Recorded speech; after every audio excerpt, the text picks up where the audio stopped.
just for people that are totally new to this concept of fragrance being bad, like I'm always saying fragrance is bad, it's bad.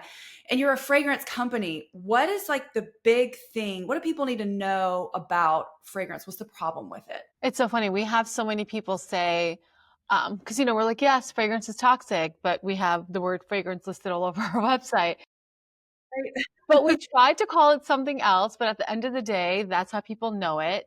What's in fragrance? It's a really good question. We worked in the industry for a very long time, and I couldn't even by memory give you a list of all the things listed in fragrance. There are we're nearly 4,000 chemicals that the fragrance industry uses to make up the scents and fragrances that everybody smells all day long, whether it's in perfume, whether it's in laundry, whether it's in their hand soap. And when you see the word fragrance, just that one little word looks so innocent on the back of an ingredient label. And you know this as well, but that word can hold up to 150, 200 ingredients. And so I think that's kind of the biggest issue that I have with fragrance is how they hide everything that's actually in there. It's not one ingredient, it's hundreds, right? It can be at least. Yes, yes. And I think that it's so misleading because even people that look at the ingredient list, they just gloss over that word fragrance. It's It's such it's a big, sad. It's like the epitome of greenwashing, clean washing, because you see a lot of natural brands too claim that they're natural, whatever that means. It's not a regulated term. And then so they'll have the important. word fragrance. And when you see just the word fragrance without an actual full ingredient list, it's not about beware. It's more about just know that there are so many more ingredients behind that word that they're not disclosing for whatever that reason may be. Right. And I mean, to me, transparency is number one. Yeah, of course. How can we even judge something if we don't know what it is? Yeah, yeah, yeah. So I want to go back to the beginning of your story, like how both of you worked in what you call big fragrance, which I love that term because it just illustrates what it is. And can you talk a little bit about your how you got into that field and what you did prior to starting Essa? Sure. I can start. So I studied chemistry and I thought I wanted to, just like everybody else, go into the medical field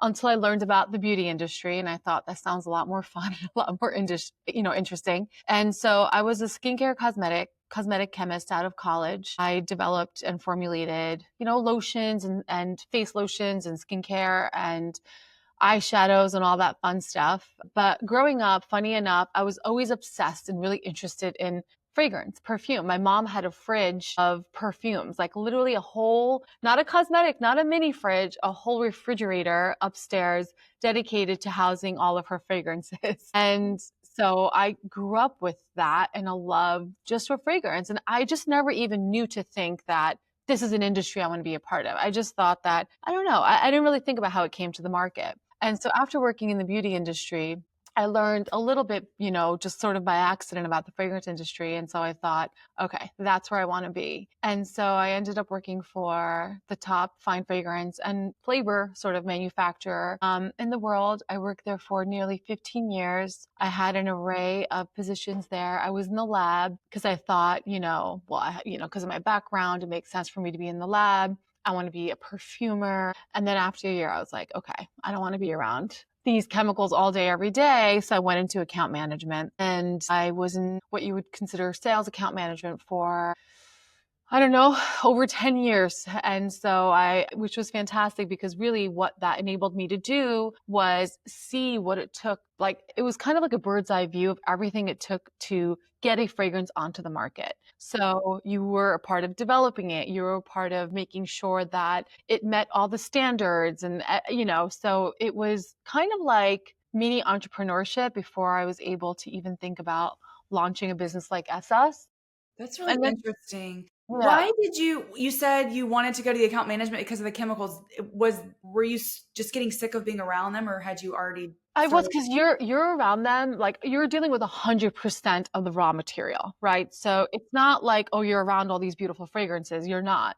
You're around really intense ingredients all day long to the point where, I was talking about this yesterday, that I would, at that time I was commuting and when I would get on the bus, like people wouldn't even sit next to me. I would have to throw away certain clothing because when you're working with certain ingredients, and I mentioned skatol yesterday, skatol, which is a really horrible smelling ingredient. But what it does, it provides power to a lot of the fragrances. That does not get off your clothes. So when I see people online saying, how do I get this fragrance off my clothes? I'm like, good luck.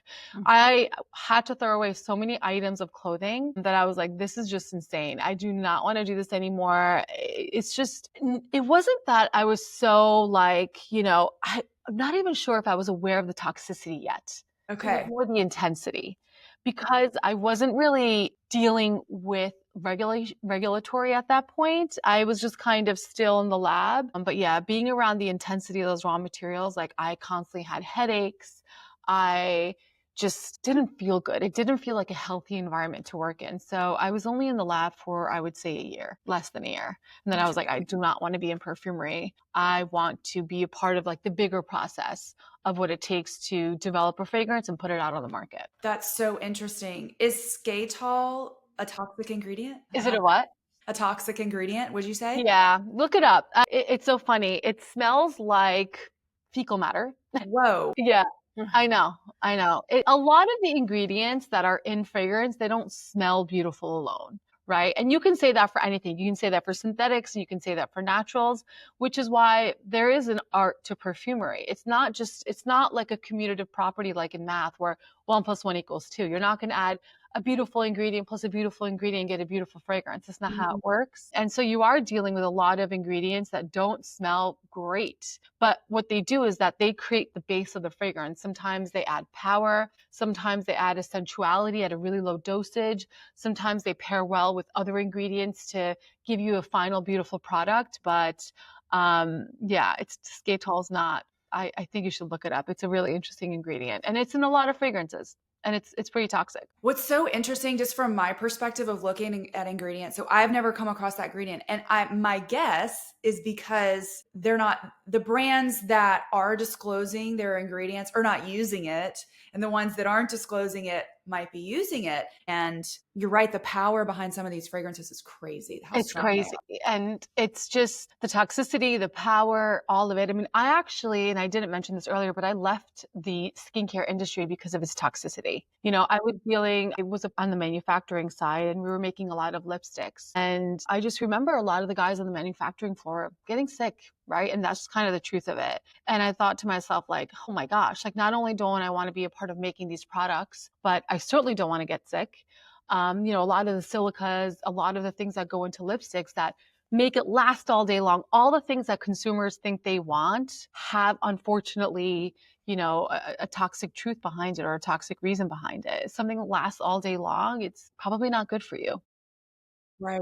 And Right. I never thought that fragrance could be toxic. I think I was under the assumption that it was natural, right? Mhm. Because no one ever talks about the industry behind fragrance. They talk about just the perfume and how it smells, but nobody talked about the ingredients. Nobody talked about anything. So going into the fragrance industry, I swear, I think I just thought that it was pretty natural. So I never really questioned it prior to going. And when I was there, you're kind of just thrown into it in a way where you're not really supposed to question it. And when you do question it, you're kind of like, looked down upon, if you will.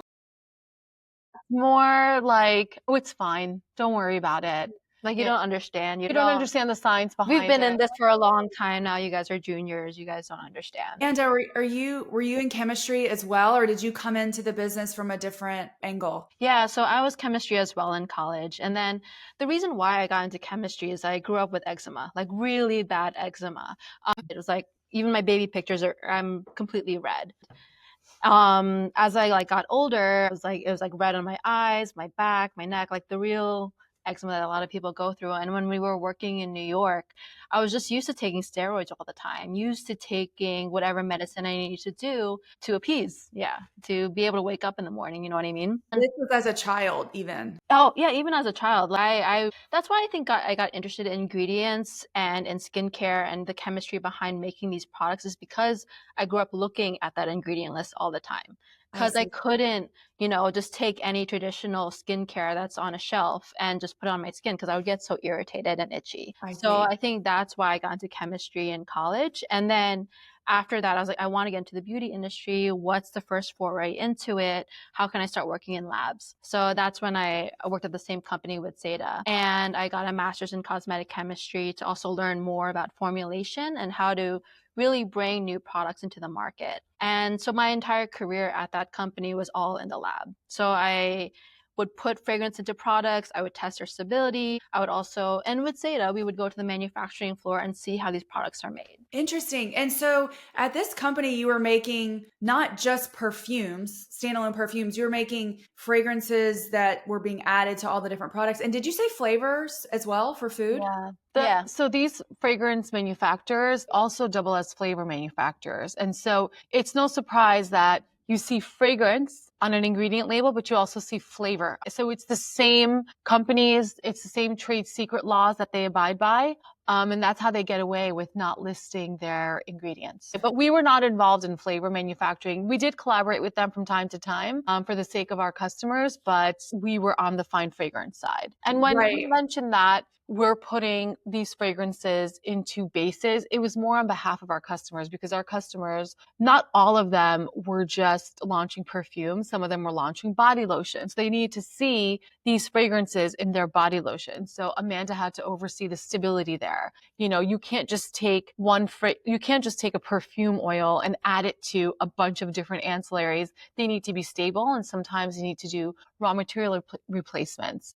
Mm-hmm. So it's not just, there's a lot of science too. It's not just art. There's a lot of science behind formulation. That's kind of where Amanda really got involved in the technical aspect. That's so interesting. There are people that know to look out for flavors in food, but not fragrances. Yeah, it's the In same products, industry. it's the same. It's so interesting. And I think you mentioned once to me that there's just a few companies that are kind of the giants that Yeah. make, like, can you talk a little bit about that? I found that just fascinating. Sure. I like to reference it as a, oligopoly, right? There are only a few fragrance manufacturers that truly, I would say, make 90% of the fragrances and flavors in the world. The company we worked for is 250 years old, and through just, acquisitions and M&As, they became one of the biggest giants. And that's kind of what happens, right? Often in a lot of industries is that these bigger companies, they acquire the smaller companies, and so what ends up happening is you have less competition at the end of the day. And these companies, they all kind of mirror each other. They're all technically the same.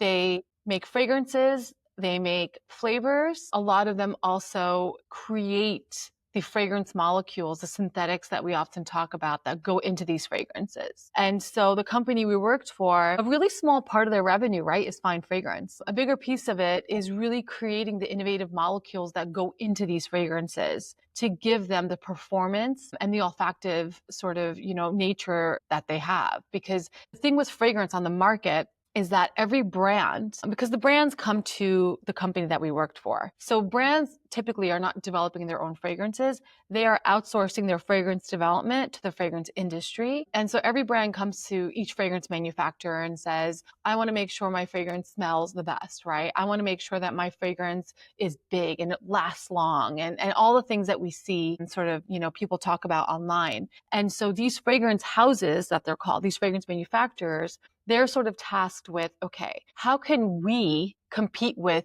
let's say, 2 or 3 other fragrance houses? And so the way to do it is not just to create an amazing fragrance, because at the end of the day, everybody copies each other, and that's just a fact. That's such an important point.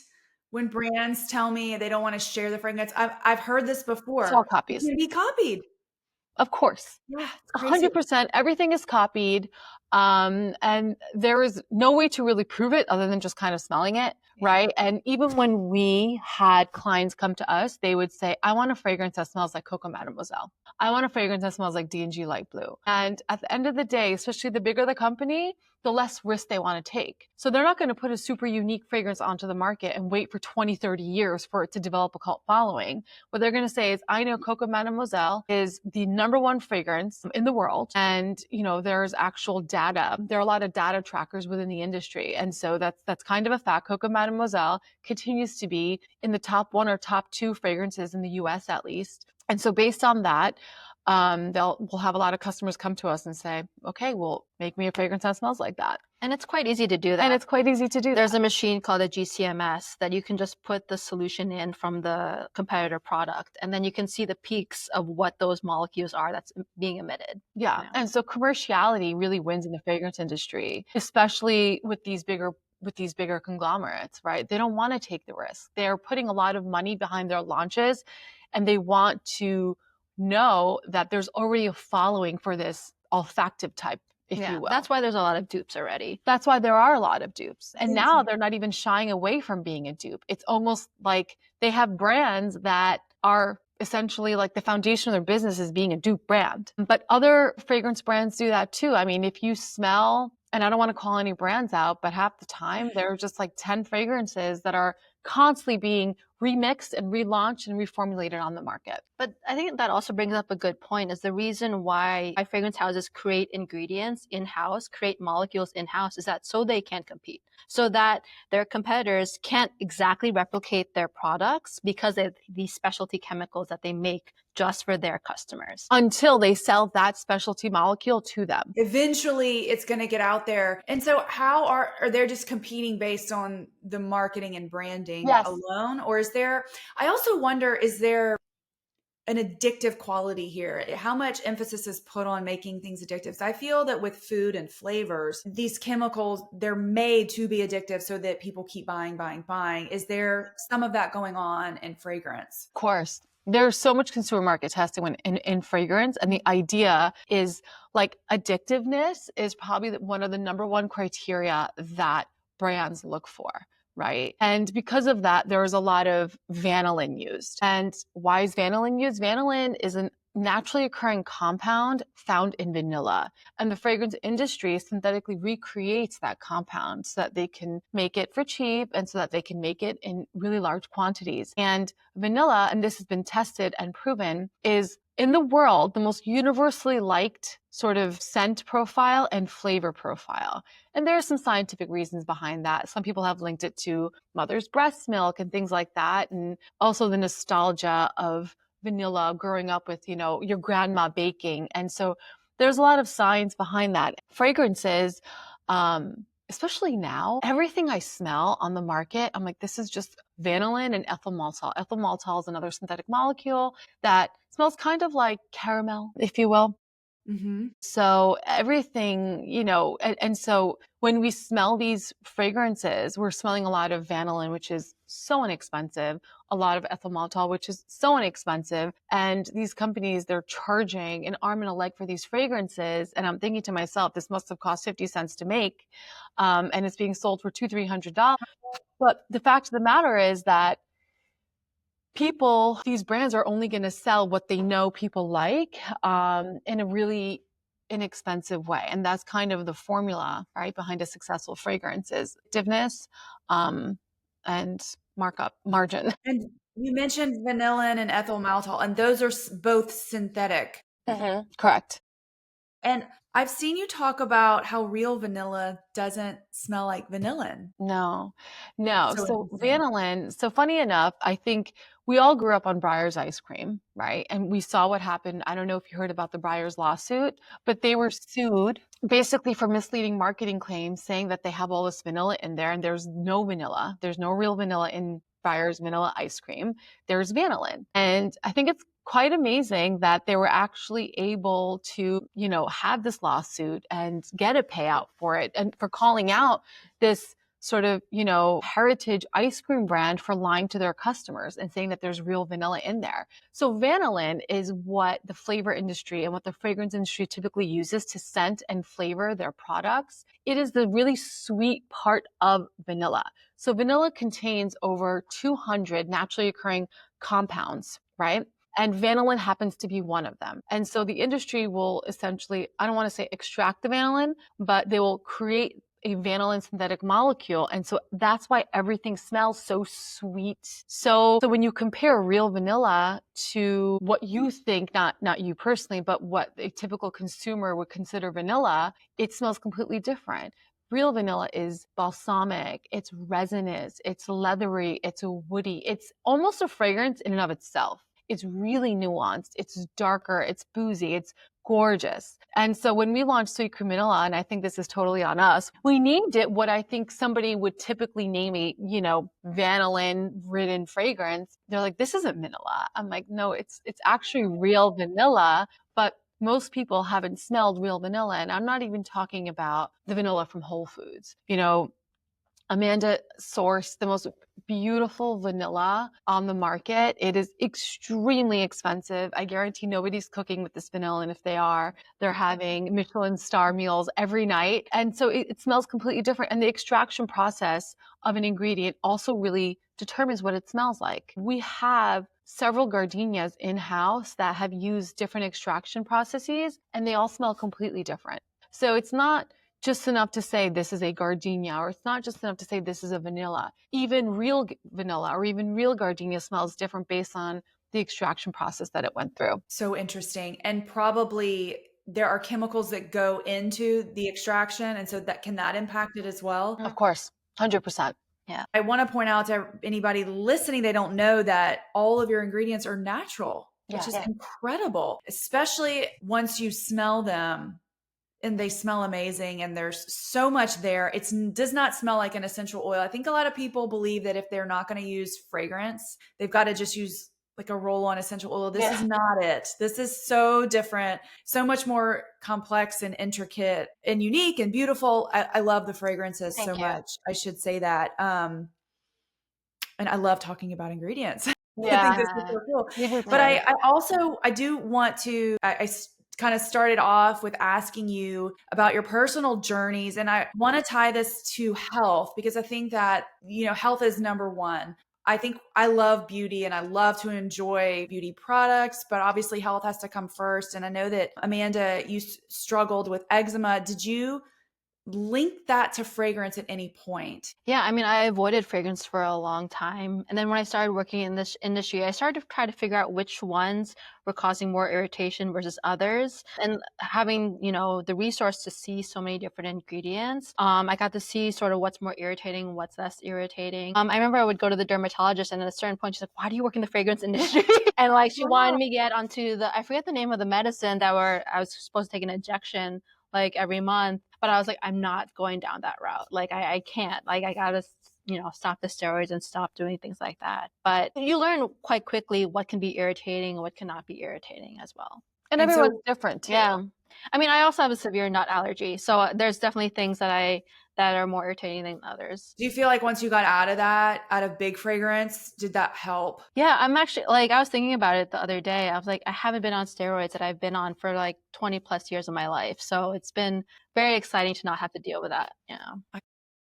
And I also want to ask you, are there natural ingredients? So everybody is different, right? Some people are allergic to different essential oils or parts of them. Is there anything across the board that's natural that you would say people should avoid? I mean, I think putting a straight essential oil, like a lavender essential oil, directly on your skin, some people might be irritated, might have some skin irritation, or just a straight lemon oil on their skin. If it's not balanced properly, if the formula doesn't, make sense and have the chemistry behind it, people might be irritated. I know people who are allergic to kiwi, so it's figuring out which ingredients that you're okay with, which ones you don't have skin sensitivities to. We certainly, even when we use naturals, we adhere to certain dosage levels. And so you're not supposed to just, that's why when certain people say they're mixing it at home, it's probably not the best idea. Obviously everyone can do what they want, but even in using naturals, there are certain limits that you should be using those naturals too, because they can be irritating. And there are abundance of naturals that Amanda and I would never even use in our fragrances, because just because something is natural does not mean it's safe. For example, like oak moss is one of those ingredients that you should never use. That's been prohibited, and just something that nobody uses in the industry. Got it. And then on the synthetic side, so there are fragrance brands that are coming out. And for a long time, when I started this, I found one brand that was willing to disclose everything, and which was great. I was like, finally, a fragrance. They're going to disclose all the ingredients. This is such a big step. And they were using what they call safe synthetics. Yeah, that's my favorite term. What do you think about that? I find that term insane. And I think, it's green, it's the epitome of greenwashing, right? Because at the end of the day, 99% of the industry's ingredients come from petrochemicals. And so those said safe synthetics, they all come from petrochemicals. And I think we all know the side effects of using petrochemicals. And there's certainly a place for them in our society. They are needed. I'm not sure they're needed in skincare. I'm not sure they're needed in fragrance. There are better and healthier options. And the funny thing about brands that consider themselves to have safe synthetics, they go to companies like the ones we used to work for. Okay. And they're the ones that formulate the fragrances for them. And so it's kind of funny that these companies are considering, they're basically saying, the other ingredients that they're using for all the other brands are not safe, but the ones that we're using for your brand are safe. So for me, it's a way of the fragrance industry almost unintentionally outing themselves and saying, we have secured the 200 ingredients that we consider safe, but all the 3,800 ingredients that we use for all the other brands are toxic, but yours are not toxic. And I'm just like, it doesn't even make sense. I do believe that there is a scale and a range of toxicity. And maybe what they're doing is saying these are not yet to be found to be toxic. I mean, the regulatory in the industry is also very loose. I mean, it's not really even regulatory. It is what we like to call industry capture. The regulatory industry that the fragrance industry abides by is sort of funded from within. So it's considered to be a self-regulated industry. And so the people that work at the companies that Amanda and I worked for are on the board of that regulatory body. So the very people who are making the molecules and making the fragrances are also the ones regulating them. And the safety testing is really sparse, if at all there. And what I like to call it is just kind of like the people that the safety testing is the testing on humans, right? So often something that was considered safe is now considered unsafe and taken off the market. And so there's like this 2-3 year cycle of we develop this new molecule, it's safe, trust us. 2-3 years later, they're taking it off the market behind the scenes.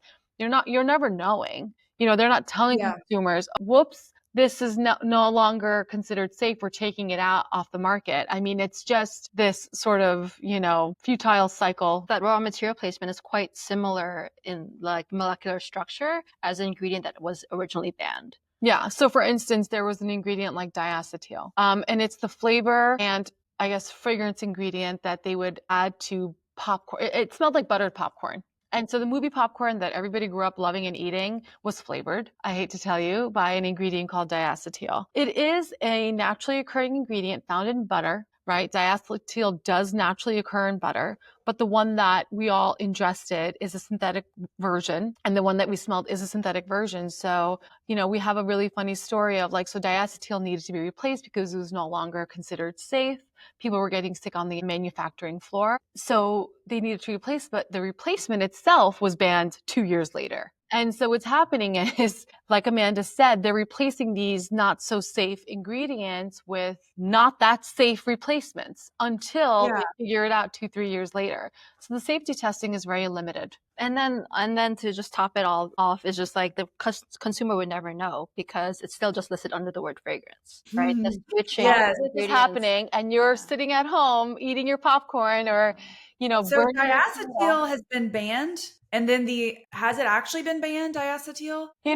That's the thing. So the way it works in the industry is it's more of a suggestive thing of this is not safe, and it's up to the brand to decide kind of if they even know this is happening to say, you cannot use this ingredient in my product. But these brands don't even know what's going into their products because the fragrance industry is not disclosing it to their customers, which are the brands. Right? It's like a whole other product being built and a whole other industry behind fragrance, which is just the one component. And I also wonder, are these ingredients considered safe synthetics just because they're new and they don't have the time tested, And what does that even mean, safe synthetic? I mean, it is a Yeah. really laughable term. It is a laughable term within the industry. Mm, So when that brand came out with a safe synthetic brand, there was a lot of laughter because it's like, what does that even mean? What are we even saying? And I don't think the industry was laughing because they thought like,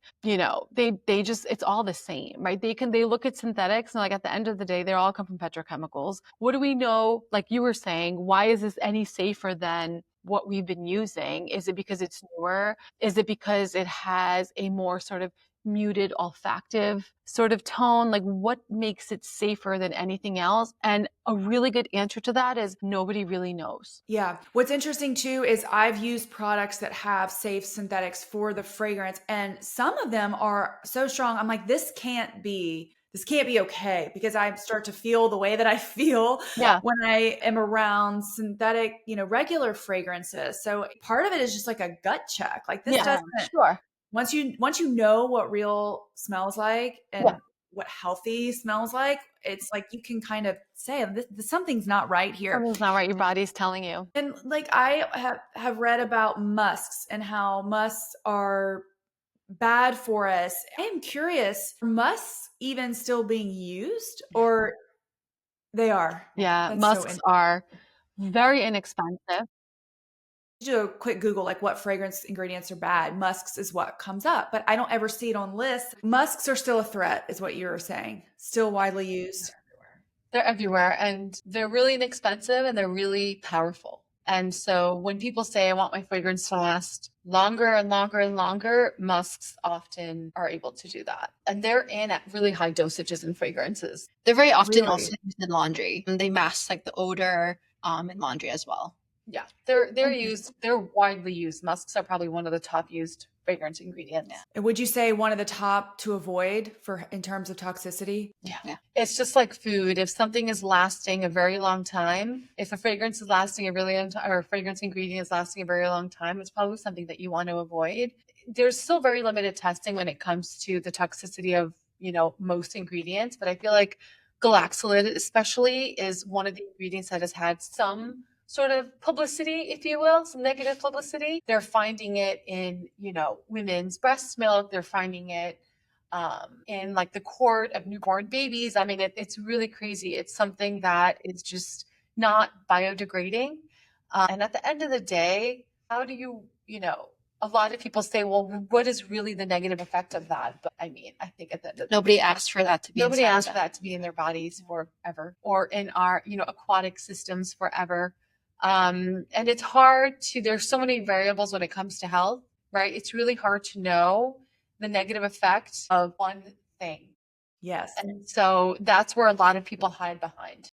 Yeah. And it's like you said, I mean, you're proof this stuff can be made in a healthier way. So why is it not being done? And fragrance, I feel like, just has such a chokehold on everything we use. It's wild. So musks are bad. Another thing that people probably have come across or maybe have seen in regards to fragrance is phthalates. So many fragrances say that they're phthalate free. Is that true or is it not? It's hard to say if it's true. It's like the people making the fragrance are not the ones who are doing the marketing claims. They don't even know each other exists. I would like to think it is true. Are phthalates, regulated? Are they? Not really. The regulatory system, the self-regulatory system, if you will, that the fragrance industry sort of abides by, doesn't really even prohibit the use of phthalates. So they are still widely used. I'd like to think that the companies saying that they're not using them are truly not using them. It's not for us to say, but they were used before to denature alcohol. And then, but things have changed around, but it's still being made, still being sold. Yeah. Yeah, I recommend that people be wary of denatured alcohol because it's not just alcohol, it's alcohol and another ingredient. And I had heard or read that is how that's one of the ways that phthalates are getting into fragrance. It is one of the ways that lights are getting into fragrance because it also enhances the performance of the fragrance. And so at the end of the day, the industry will always prioritize performance over health. because they're not a health industry. And so I'm not sure we can even truly expect them to prioritize our health. It's up to us to sort of take ownership of that. And so if something is not truly regulated, which it's not, right? The FDA does not regulate fragrance. They will continue to use what they need to use for performance, because that's what makes the money. And a lot of consumers, they want their fragrances to last longer. They want bigger. They want a fragrance to last 4 or 5 days on their clothes or what have you. And so Right. 95% of people don't care. They're going to cater to 95% of people. Right. And what I think is just everyone that I know that has just taken a step back from it never wants to go back to that strong, long-lasting smell. And I think if we can, So true. if you just try it, so we get just enough people to take a step back, then we can all breathe again when we go to the gym or when we have to be in an elevator with somebody, because it's so crazy strong. Yeah. And you brought up the regulatory, so I really excited to ask you this question. I get this all the time. If a fragrance says that it meets the IFRA standards, is that enough? So that's the self-regulatory body that within the industry. So IFRA is basically a part of Big Fragrance. It is not operating outside of the industry. They essentially are the ones that, determine what is safe, what is not safe, and the fragrance brands can or cannot abide by them. We do abide by IFRA standards when it comes to the dosages that we should adhere to for naturals. So if we're using a rose oil or if we're using, what have you. If you think that's enough, then you should just use conventional fragrance. Oh, And yeah. they're the ones that are basically approving ingredients to be safe and then deeming them unsafe a year to 2 years later. So because the safety testing is so limited, I don't think that it is a robust enough regulatory system to feel comfortable with. And the lion's share of testing that they do is really just on the skin. It's not like every other aspect that fragrance can really affect your body. Oh, that's such an important point. Because breathing something in all day, every day is different than a patch test. Absolutely. And, okay. And what about the European standards? So they're definitely more strict, right? They're definitely stricter than the US standards. I mean, we're seeing that across the board. And I think people are just waking up to that when it comes to food, that the Coca-Cola in the US is different than the Coca-Cola in Europe. Well, the EU has stricter standards. Do I think they're super strict? No. I don't think they're sort of, a solve all for our fragrance toxicity problems. But yeah, they certainly do have stricter standards. They're stricter, but they don't cover everything, basically. So just because they meet the European standard doesn't mean that they're safe. Because some clean brands will say the fragrances that we use adhere to the European standard and therefore they're safe. Most do. Most fragrance brands, when they're developing a fragrance, and this is not the same for everybody. So let's say there's a conglomerate X and they have global distribution.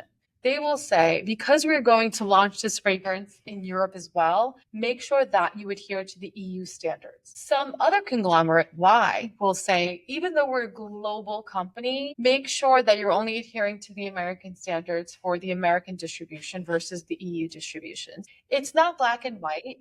And at this point, I wouldn't call it that much stricter.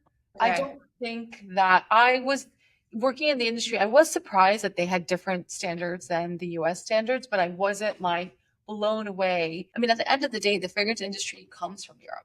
It's where it started. Okay. It's where it all began.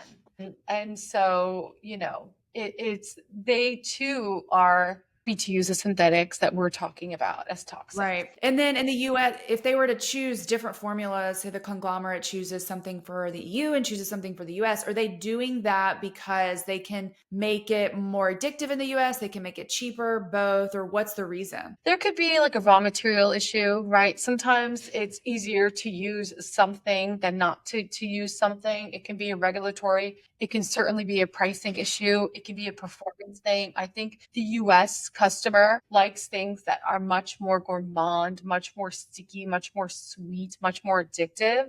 Really? Than, let's say, the EU. Yeah. So even when you look at the top selling fragrances in the EU versus, the US, sometimes there will be some variations because the EU customer has a different taste when it comes to fragrances than the US customer has. Yeah, and when it comes to beauty and cosmetics, I think the FDA only regulates the colors. So there's just so much loose regulation when it comes to overall beauty. So much loose regulation. So I guess I had this question, but what was you were working together and you decided at what point, like what was the turning point where you're like, we're going to do this. We're going to go out on our own and start our own company? It was, for me, it was just kind of like I had this aha moment of I can't do this anymore. I can't be around these toxic products. I was, like I said, an account manager. Prior to that, I was a sales assistant, and I'd be holding these bottles of fragrance oil that I was sending out that had like, skull and bones on it, or had like maybe carcinogenic, can cause reproductive harm. I was like, what am I doing? And I got Lyme disease and I got really sick, and I changed my lifestyle around completely. I went from eating whatever was convenient to, anti-inflammatory, organic, and it completely changed my life. Like I couldn't believe the impact that just changing your food had. And I thought to myself, if it was, I don't want to say this simple because I don't want to simplify it, but if just changing the ingredients in my food can have such an impact on my health, what kind of impact can I have if I change the products around, not only for myself, but also for consumers? And so I would say like 2 years after I got Lyme disease is when I said to myself, like, I no longer feel comfortable morally or physically being here. And, I said to Amanda, what would you think about doing something that was better, not only for ourselves, but also for society? And so the summer of 2019 is when we decided to leave, right before COVID. Awesome. Perfect timing. And, frankly, I'm not even sure we were thinking about launching fragrance. We were really focused on cosmetics. Okay. That's kind of, I had come from cosmetics as well. Mm-hmm. And just like fragrance, cosmetics is extremely toxic. But what we ended up realizing is that the real hole in the market, what people were truly looking for were clean fragrances. I think, and you might even know this better than us, there are a lot of cleaner fragrance cosmetic companies, but there were not a lot of clean fragrance companies. Huge there was like hole. one that was saying, yes, we have safe synthetics, which was, at best laughable to us and to the industry. And so we thought, naturals are beautiful. What if we try to do this with naturals? And did you have experience with working with the natural chemicals, or was that like a new frontier when you started the company? Like, was this, you had to learn how to work with these new chemicals? I mean, with natural, but new to you. Were they new to you? We had like brief experiences with them in our old company, but the lion's share of the chemicals that we use were all synthetic, right? And once we started working on our fragrances, we learned our palette. Our palette is less than 100 ingredients, whereas before we had over 4,000 ingredients. So we found new suppliers, we found new ingredients, and did a ton of testing. But we did not work with naturals in the fragrance industry. The fragrance industry started out years ago, right? Creating fragrances using naturals. Like that's not something brand new. It's new for them. And then synthetic molecules start to, become developed over years and years and years. Like, they developed Galaxla, they developed, all these different synthetic molecules, but that's not what they used traditionally years and years ago. It's really over the last 50 to 100 years, maybe, that these synthetic molecules essentially really monopolize the industry. And so anytime we would use naturals, it was at really low levels so that these brands can say we use natural ingredients. So they could just add that tidbit in there. It really parallels the food industry much. If you go way back, people were eating real food. It's only within the recent history that we've turned to, food made in a lab. Yeah, exactly. It sounds like fragrance is the same. And it is. And the fact that they're both fragrance and flavor manufacturers is no coincidence. They kind of operate in the same way. And so we wanted to go back to the way fragrance used to be made and the way we feel it should be made and the way it can be made. But we wanted to deliver sort of the same fragrance experience. We wanted to still find fragrances using naturals, and there weren't really no brands on the market at that time. I mean, you heard of essential oil companies or you heard of like blended essential oils, but that's the last thing we wanted to do or the last thing we wanted to be part of. And so we really tasked ourselves with delivering beautiful fragrance experiences using safe naturals. And you're proof that it can be done. And as soon as I know that something can work as good or better and be safer, I just can't even consider Sure. why. Why would we take the risk? It's crazy. And I applaud you for doing it, doing such an incredible job. The scents are amazing. What were some of your challenges, like starting a business from scratch? Everything. Everything. Everything. There's nothing that wasn't a huge challenge. I mean, I Yeah. think just to think that we can even create fragrances using naturals was one of our biggest challenges. The R&D process is so much more expensive testing with naturals than it is with synthetic. Number 'Cause one. 5 grams of some ingredients are sometimes hundreds of dollars. So we have to Wow. like really be careful. We just received a new vanilla that is even more expensive than our current vanilla, if you can believe it. So it's like $20,000 a kilo. I mean, compare that to $10 a kilo. So it's a really Whoa. expensive testing process. You know, obviously that was expensive. That was a very, expensive thing to take on, but also challenging the industry, I think was for me personally, one of the biggest challenges. I think starting any company is really difficult. And, we certainly shared in those difficulties of any entrepreneur, but add on top of that we were challenging the industry that we came from was really difficult. I think we didn't say fragrance is toxic for 2 years out of fear Really? of the industry. And when we did, received and continue to receive a lot of trolling. Started to see, we were getting tagged in all these stories of like our face becoming memes, and They don't know it was what by they're doing. previous Yeah. colleagues, it was by previous people, and it's by current people in the industry. And I was like, oh my gosh, I have been basically, like the belittling aspect of it was just, it took time to get used to, I think, right? I mean, the things that people were calling us, the names, it was awful. And I think for 2 weeks, Amanda and I were just like, wait, we need a moment. And I think, Wow. yes, we had all the typical challenges of starting a business, but I think that was a big one. And it continues. Yeah, I was going to ask, what was the backlash and like, how do you deal with it? And I think that it's really hard for people to understand if you're not front facing, talking about this kind of thing. It's really hard to understand what it feels like to hear that. And I mean, I can't even imagine hearing it from people that you used to work with. Yeah. Every day. Being attacked, it's really tough to It's deal with really that. tough. I'm not personally offended, right? I'm just kind of, I think it was the shock of it to see You weren't expecting it. I wasn't expecting it at that level. I was certainly expecting it, which is why for 2 years we didn't say anything. But I think, the severity in which we received it was surprising, and we continue to, right? Really? People are calling us clowns, unscientific. I mean, it's just, and I'm talking about older men who we used to work with. And it's just, it's interesting. It's certainly not something I want or welcome, but I think what we're doing is so much more worth the embarrassment. It trumps the embarrassment, right? At the end of the day, we don't have that many ties left to the industry just because I think we've alienated ourselves and ostracized ourselves, and we challenge an industry that's really intimate. It's a very small industry. So we talked earlier about how there's only a few companies that create the fragrances. Well, the teams are even smaller. So you only have a handful of people that, really work across the board.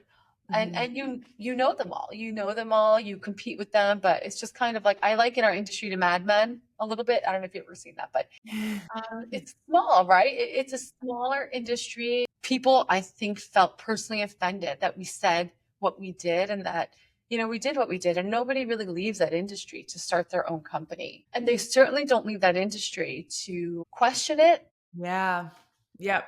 But there was no questioning it from within, right? There was no challenging it from within. It's a centuries old industry that is dominated by, a few of these companies. And so who are Seda and Amanda to question it or to challenge it? And so you kind of have to leave in order to do that. So glad you did. I'm so glad you did. And I kind of have a two-part question. Do you think you or another company could become a supplier for other brands? Is that part of your plan, or what is the plan? Is there anything new in the pipeline in terms of products or fragrances? What's next? Well, we do have a B2B arm. So we do supply fragrances. I mean, it's not something that we wanted to do, to be honest with you, because it is really Amanda and I behind the development of all the products. We do everything in-house. We develop, we manufacture, we source. And so there's only two.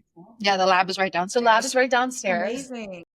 We do have help in the lab, thankfully. Yeah. But so it's not a part of our business that we wanted to start quite yet, but we do field requests, I would say, a few times a week. And so we have started to, essentially, we did start the B2B side of our business. So we have developed some fragrances for some companies and some brands. And and we've had quite big companies coming to us saying we would like to start an all natural fragrance, but we went to the industry and they basically laughed at us. That's what they do. And I'm like, that's what they do. That's what we were kind of, taught to do, that say naturals are not safe, they're not sustainable. And so, yeah, that is something that we're currently doing. And we're looking to expand that part of our business in the years to come.